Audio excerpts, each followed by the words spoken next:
Y parece que se está convirtiendo en un hecho recurrente. Casi cada día un republicano anuncia su negativa a apoyar al candidato republicano Donald Trump. Para hablar de este tema y los últimos acontecimientos en la campaña electoral en Estados Unidos, nos acompaña desde nuestros estudios en Washington Juan Hidalgo. Él es analista sobre América Latina en el Instituto Cato. Muy buenas noches y gracias por estar aquí con nosotros. Buenas noches. Bueno, parece ser que todas esas predicciones de que después de la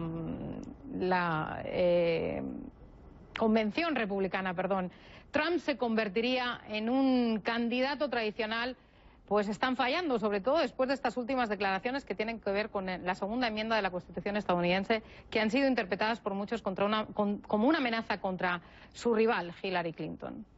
Sí, nuevamente, el problema con Donald Trump no son sus posiciones políticas, no son divergencias que podamos tener con él en materia de política pública. Podemos tener grandes discusiones sobre sus posiciones en cuanto al comercio, en cuanto a los impuestos, en cuanto a las regulaciones, en cuanto a la seguridad social. Pero aquí el gran problema con Donald Trump es su carácter. Es ese carácter que ha venido revelando de una persona narcisista, de un megalómano, un tipo con visos de fascismo y que es muy poco tolerante a la crítica y que es muy proclive a incentivar la violencia contra la gente que está en desacuerdo con él. Las declaraciones de hoy contra Hillary Clinton no son poca cosa. Podemos encontrar a la figura de Hillary Clinton muy cuestionable, pero sugerir, como él lo ha hecho de una manera muy clara, de que gente armada debería hacerse cargo de ella, creo yo que ya esto es un punto inusitado, principalmente en un país en donde líderes políticos en el pasado han sido asesinados, como John Kennedy, como Robert Kennedy, Martin Luther King y otros.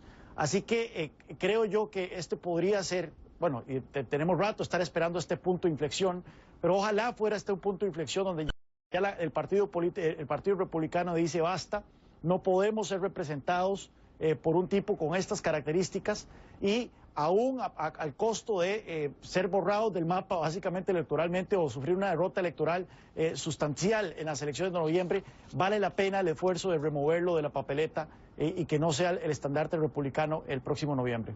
Ajá. Y de eso también quería hablarle, porque como decíamos, parece que hay una revuelta dentro del seno del Partido Republicano, porque cada vez son más las voces que disienten con él. Pero, ¿qué se antepone en estos casos? ¿La lealtad al partido o la lealtad al país? Al final de cuentas, los políticos responden a una única lealtad, a la propia. En este caso, la pregunta que muchos republicanos están haciendo es, ya yo creo que ellos han descontado el hecho de que van a perder en noviembre. La pregunta es, ¿bajo qué escenario perderían peor? ¿Perderían peor manteniendo a Trump en la papeleta o perderían peor removiéndolo, poniendo una figura de consenso, pero que probablemente generaría toda una revuelta de las bases? Recordemos que al final de cuentas, por más despreciable que encontremos a la figura de Donald Trump, fue el que ganó el proceso de primarias de una manera abrumadora. Recibió, no recuerdo bien, creo que fueron 14 millones de votos. Así es. Entonces, claramente cualquiera de las dos opciones que enfrenta en este momento el Partido Republicano los va a llevar a la derrota en noviembre, muy probablemente. Sin embargo, tienen que hacer un análisis de costo-beneficio. Primero que todo, partamos de la realidad de que el interés nacional no va a ser lo que lo lleve a ellos tomar esta decisión, va a ser una decisión meramente política. ¿Con cuál escenario van a sufrir la derrota menos peor? Entonces, también tomando en cuenta el factor Congreso, el Senado está en juego, la Cámara de Representantes podría estar en juego, y si los republicanos pierden el Senado e incluso pierden la Cámara de Representantes, que significaría un giro de 30 escaños para perder la Cámara de Representantes, creo yo que si ellos empiezan a visorar ese panorama, muy probablemente sí tomen esa decisión de reemplazar a Trump. Hablemos ahora, si le parece, de esa carta que escribieron estos expertos en seguridad y que ayer publicaba el New York Times aquí en Estados Unidos. Ellos le describen como una persona muy peligrosa. ¿Es justo describir a Donald Trump como alguien muy peligroso, en su opinión? Sí, nuevamente, aquí podemos tener una conversación abierta y honesta sobre política exterior. ¿Fue bueno invadir Irak? ¿Qué tipo de política Estados Unidos debería tener en Siria? ¿Qué tipo debería tener en Rusia? ¿Qué tipo de sombrilla de seguridad debería garantizar OTAN en Europa del Este? Este tipo de conversaciones hay que tenerlas. Sin embargo, esto no es una cuestión de política pública, es una cuestión de carácter. y nuevamente él ha demostrado no solo una ignorancia extrema en materia de política exterior, sino también una proclividad al autoritarismo, una proclividad a reacciones impulsivas, las cosas que él se ha dejado decir en las últimas semanas contra familias de veteranos, contra líderes mundiales, etcétera, demuestran de que es una persona que no debería llegar a la Casa Blanca. Aquí lo que por lo menos la clase pensante de Estados Unidos, dejemos de lado a los políticos, que usualmente no son tan pensantes, pero lo que la clase pensante de Estados Unidos, que lo que refleja esta carta, es que efectivamente el interés nacional demanda de que Donald Trump no llegue a la Casa Blanca. ¿Cree usted que todos esos republicanos que ahora mismo se están alejando de Donald Trump votarían a favor, por ejemplo, de su rival, Hillary Clinton, o de un candidato independiente? Bueno, yo esperaría que estos republicanos consideren primero votar por un candidato que más esté de acuerdo con los ideales que ellos dicen abrazar, como un ideal de gobierno limitado, un ideal de libre comercio, un ideal de respeto por la Constitución.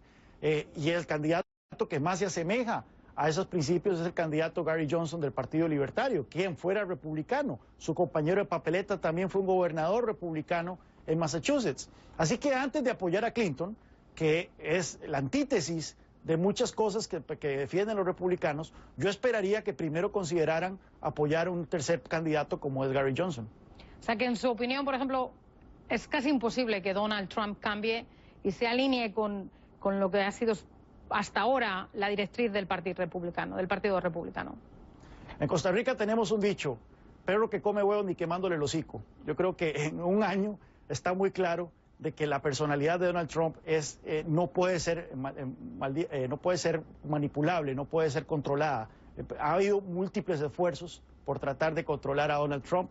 Incluso lo vimos ayer cuando él presentó su programa económico, que 14 veces fue interrumpido, se mantuvo su compostura. Mucha gente decía, bueno, este es el nuevo Donald Trump, va a ser un Donald Trump más disciplinado, un Donald Trump más presidencial, y hoy incurre en esa declaración contra Hillary Clinton. La figura de Donald Trump, yo creo que él ha dejado muy claro qué clase de cosas podemos esperar de él, y cualquier cosa que podemos esperar de él no es necesariamente lo que desearíamos que tenga el próximo presidente de Estados Unidos. Pues muchas gracias por estar aquí con nosotros en Panorama Mundial. Era Juan Hidalgo, analista sobre América Latina en el Instituto Cato desde nuestros estudios en Washington. Muy buenas noches. Buenas noches.